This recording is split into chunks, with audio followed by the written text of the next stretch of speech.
Jodoh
কাপড়ের কাপড়টা ওইটা তোমার খাতা, আর কলম কোনটা?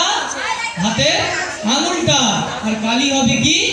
মুখে থুতু, যেটাকে লালা বলা হয়, ওটা হবে তোমার কালি, তাই তো? এটা কি আঙুল? চালাবার। নামাজের সময় করে তো গেল, হ্যাঁ? এক যুবক ভাইকে জিজ্ঞাসা করেছি জুমার নামাজে, ভাই নামাজ পড়লো সুন্নত আদায় করার পরে যে সালাম ফিরলাম, মজা করে জিজ্ঞেস করলাম, হ্যাঁ তুমি যে নামাজ পড়েছো এরকম আঙুল করলো, কি বলেছো? তাহলে ভাই সত্যি কথা বলতে